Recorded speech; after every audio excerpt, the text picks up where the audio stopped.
साथियों नमस्कार। बिहार चुनाव के चमत्कार के बाद अब 3 सीटों की बात करते हैं।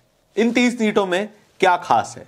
इन 3 सीटों में ही भारतीय जनता पार्टी एकदम मामूली से मार्जिन से जीती है और इन्हीं 3 सीटों पे सैकड़ों की संख्या में वोटों को रिजेक्ट किया गया है, वोटों को कैंसिल किया गया है। कौन से वोट? जो बैलेट पेपर के वोट हैं। बैलेट पेपर के वोटों को ही कैंसिल किया जाता है और लगभग उतने ही मार्जिन से भारतीय जनता पार्टी चुनाव जीत जाती है। क्या इन दोनों बातों में आपको कनेक्शन दिखाई देता है? अगर नहीं दिखाई देता है तो एग्जाम्पल के साथ समझ लेते हैं। हम 3 विधानसभाओं की बात करेंगे। विधानसभा नंबर 1, 2 और 3 हमने इनको नाम दिया है।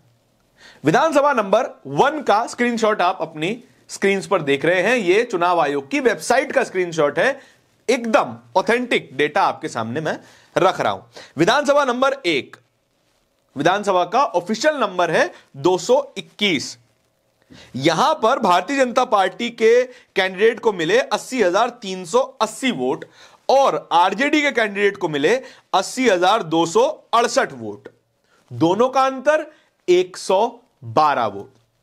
अगली विधानसभा, विधानसभा नंबर 2, ऑफिशियल नंबर 195। यहां पर भारतीय जनता पार्टी के कैंडिडेट को मिले 69,412 वोट और सीपीआई-एमएल के कैंडिडेट को मिले 69,317 वोट। दोनों का अंतर 95 वोट। अब चलते हैं विधानसभा नंबर 3 और सबसे करीबी मुकाबले वाली विधानसभा पे। वहां पर जनता दल यूनाइटेड के कैंडिडेट को मिले 80,598 वोट और आरजेडी के कैंडिडेट को मिले 80,591 वोट। दोनों का अंतर केवल और केवल 27 वोटों का। इन तीनों ही विधानसभाओं में अनयूजुअल सा कनेक्शन दिखाई देता है। इन तीनों ही विधानसभा में जीत का अंतर बेहद मामूली है, जो कि आमतौर पर नहीं दिखाई देता है। कम से कम 1000-2000 का अंतर आमतौर पर दिखाई देता है। यहां पर 100 से भी कम या फिर बहुत नॉमिनल सा डिफरेंस दिखाई देता है। लेकिन इन तीनों ही में कनेक्शन क्या है? आरजेडी के ऑफिशियल ट्विटर हैंडल से यह जानकारी साझा की गई। क्या लिखा गया? जबरन बेईमानी से हराई गई सीटों के झकझोर देने वाले आंकड़े। विधानसभा नंबर 1 हमने जिसको नाम दिया है उसमें वोटों का अंतर 112 और बैलेट पेपर के वोटों के डिलीशन का नंबर यानी कि रिजेक्ट कर दिए गए वोटों का नंबर 132। इस विधानसभा पे बैलेट पेपर से निकले हुए 132 वोटों को खारिज कर दिया गया और वोटों के जीतने का अंतर, कैंडिडेट के जीतने का अंतर 112 का था।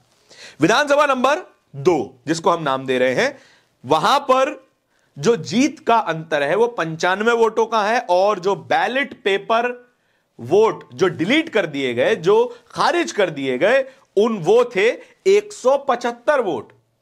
175 वोटों को खारिज किया गया और जीत का अंतर आया 95।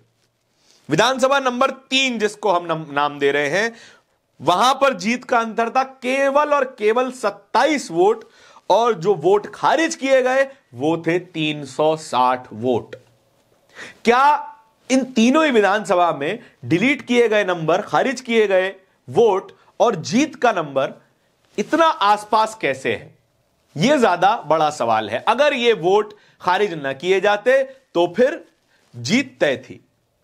अगर ये वोट हटाए न जाते तो फिर आरजेडी और सीपीआई-एमएल के कैंडिडेट्स जीत जाते, यानी 3 सीटों को हरवा दिया गया। आरजेडी ऐसा कह रही है।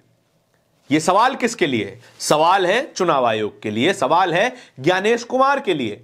तमाम तरह की डिस्क्रिपेंसियां हमने इस बिहार चुनाव में देखी, हमने आप तक पहुंचाई भी।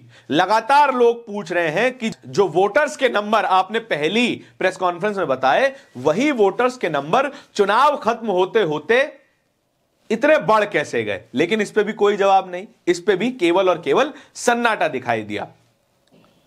जो स्ट्रांग रूम है वहां पर सीसीटीवी कैसे बंद हो गया, यह भी सवाल हमने आप तक पहुंचाया। चुनाव आयोग से पूछा गया, तमाम लोगों ने सवाल पूछे, जितने भी स्टेक होल्डर्स हैं इस चुनाव में उन्होंने सवाल पूछा, लेकिन मिला केवल और केवल सन्नाटा।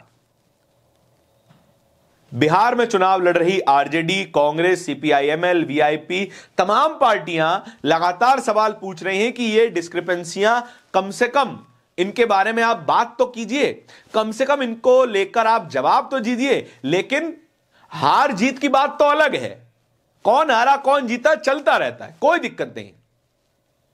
ये तमाम पार्टियां हमारी बला से हारे जीते खत्म हो जाए कोई फर्क नहीं पड़ता, लेकिन फर्क पड़ता है चुनाव आयोग की निष्पक्षता से।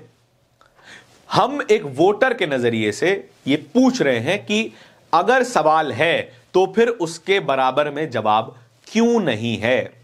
राहुल गांधी के तमाम पूछे गए सवालों को भी चुनाव आयोग लगातार इग्नोर करता आ रहा है, इस तरह से इग्नोर करता आ रहा है कि मानो ये सवाल एग्जिस्ट ही ना करते हो। आरजेडी के नेता तेजस्वी प्रसाद यादव भी लगातार सवाल पूछते आए। चुनाव से पहले इन्होंने यह तक कह दिया कि हम चुनाव लड़ेंगे ही नहीं, चुनाव का बहिष्कार करेंगे, लेकिन तब भी चुनाव आयोग के कान पर जूं तक नहीं रहेंगी।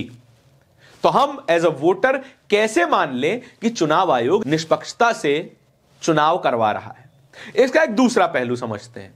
ये तमाम जिस भी तरह की गड़बड़ियां हैं, इसका फायदा केवल बीजेपी को क्यों मिल रहा है, केवल बीजेपी को। कहीं पर ऐसा क्यों नहीं हुआ कि जहां आरजेडी का कैंडिडेट जीता हो, कांग्रेस का कैंडिडेट जीता हो, सीपीआई का कैंडिडेट जीता हो, वहां पर वो डिलीट किए गए हो और जीतने का आंकड़ा उन्हीं वोटों के अनुपात में हो? ऐसा क्यों नहीं हुआ? तमाम गड़बड़ियां केवल बीजेपी के सपोर्ट में ही क्यों हैं?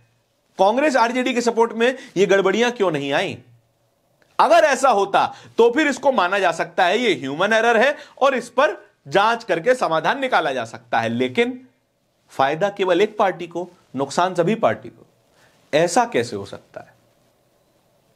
जो पार्टी चुनाव आयुक्त नियुक्त कर रही है, जिस पार्टी ने चुनाव आयुक्त की नियुक्ति पर अध्यादेश लाकर सुप्रीम कोर्ट का फैसला बदल दिया, वही पार्टी जीतती आ रही है, तो इसका कनेक्शन हम सांठगांठ के तौर पर क्यों न देखें?